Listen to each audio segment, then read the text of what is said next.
Assalamualaikum warahmatullahi wabarakatuh. Perkenalkan, nama saya Okta Siliani dengan NIM 2120201090 dari Program Studi Pendidikan Guru Madrasah Ibtidaiyah Fakultas Ilmu Tarbiyah dan Keguruan UIN Raden Fatah Palembang.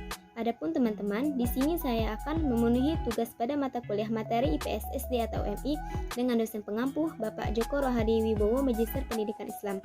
Baiklah teman-teman, materi yang akan saya bawakan pada pertemuan kali ini adalah mengenai materi yang diajarkan pada SD atau MI dengan mata pelajaran Ilmu Pengetahuan Sosial yang terdiri dari kelas 4, 5, dan 6. Langsung saja, adapun materi-materi yang akan diajarkan pada kelas 4 meliputi bab yang pertama membahas peta dan komponennya, bab yang kedua membahas tentang kenampakan alam dan keanekaragaman lingkungan, bab yang ketiga membahas tentang sumber daya alam dan kegiatan ekonomi, bab yang keempat membahas tentang keanekaragaman suku, bangsa, dan budaya, bab yang kelima membahas tentang peninggalan sejarah, bab yang keenam membahas tentang kepahlawanan dan patriotisme, bab yang ketujuh membahas tentang aktivitas ekonomi seperti aktivitas produksi, distribusi, dan konsumsi.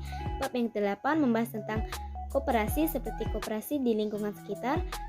Selanjutnya bab yang kesembilan membahas tentang perkembangan teknologi seperti produksi, komunikasi, dan transportasi. Dan bab yang terakhir mengenai permasalahan sosial.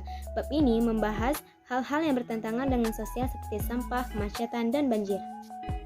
Selanjutnya, submateri yang akan diajarkan pada kelas 5 SD atau MI terdiri dari 8 bab. Bab yang pertama membahas tentang peninggalan dan sejarah dari masa Hindu, Buddha, dan Islam di Indonesia.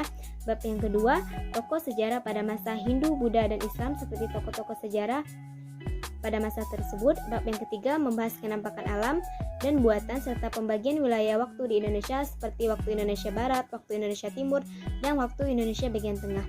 Bab yang keempat membahas tentang keanekaragaman suku dan budaya di Indonesia seperti kesenian, rumah adat, tarian, dan lain-lain. Bab yang kelima membahas tentang jenis usaha dan kegiatan ekonomi. Bab yang keenam tentang perjuangan melawan penjajahan Belanda dan Jepang. Bab yang ketujuh membahas proklamasi kemerdekaan.